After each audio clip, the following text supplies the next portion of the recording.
Is 1 year for God, 1,000 year for man? Okay. So, Yes or no?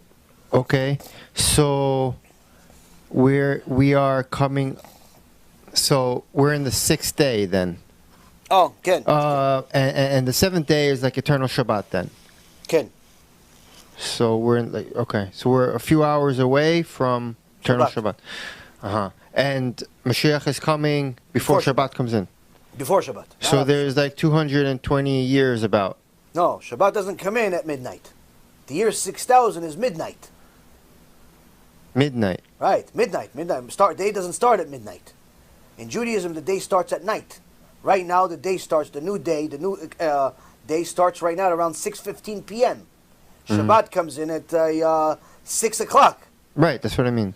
So 6 o'clock is not the year 6000.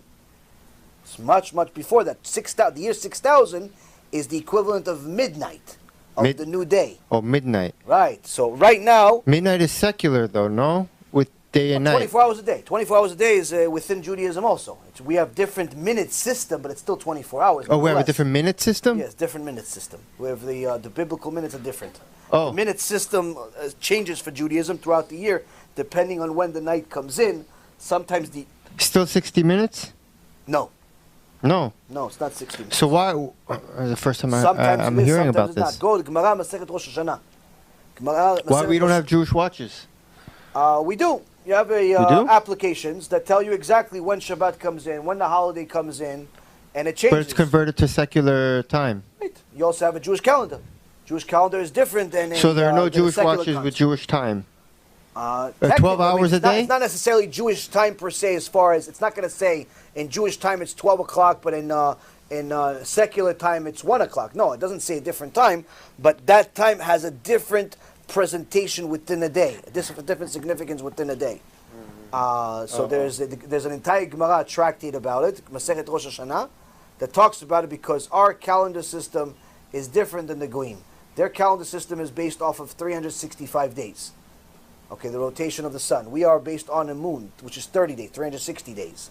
So every 19 or so years, 19.4 years, we add a month of the year where we have a 13-month year every 4 years approximately. So our calendar is very, very different, but nonetheless, our calendar is precise. How so? You have a birthday, and your birthday, you're probably using your secular birthday. So let's call it January 1st. Now, when you celebrate your birthday on January 1st, you're celebrating that you were born January 1st, 40 years ago, let's say.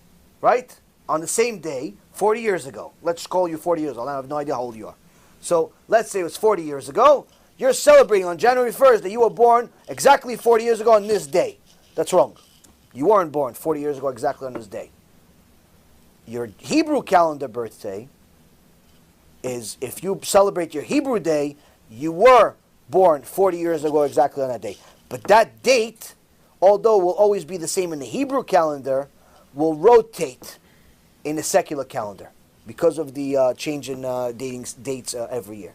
Point being is, it's very, very interesting. It has to do with a little bit of math, but nonetheless, it's a precise system that's, for anyone that appreciates math, would appreciate the genius of the sages, of how they figured this out in order for us to not require to go to the mountains every month and tell you when Rosh Chodesh is. We already know when Rosh Chodesh is ahead of time until Mashiach comes.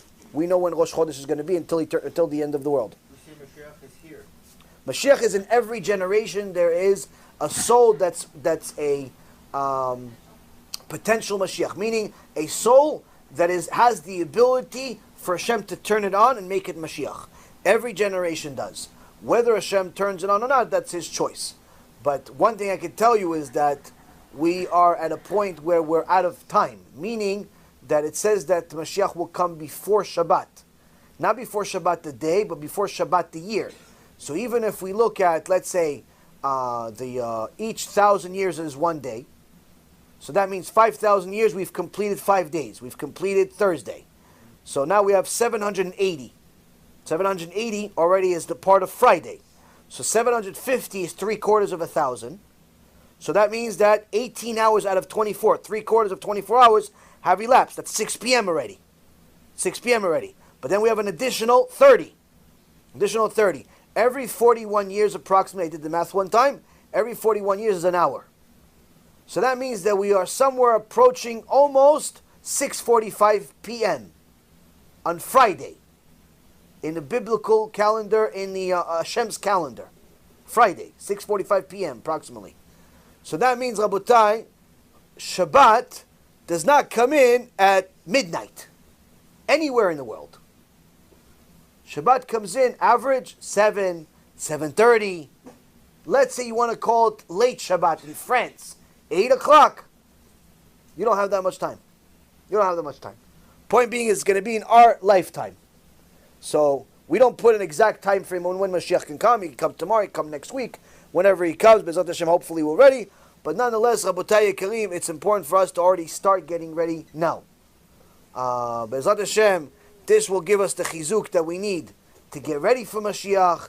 This will give us the chizuk to start taking on the mitzvot more seriously. Prepare for this Shabbat already on Motzei Shabbat. Prepare for learning Torah already from the minute we wake up, before we go to sleep. Watch these shiurim regularly. Don't just watch them one time and put it away. Watch more. Watch it more than once. Watch clips. Watch entire shiurim. Get the Torah into your veins. Get the Torah into your blood system, into your mind, into your neshama on a daily basis. And that will prepare you each day a little more to the days of Mashiach, to the days of judgment. I want good for everyone. HaKadosh Baruch Hu, needless to say, wants good for everyone. But again, there's no free lunch in Judaism.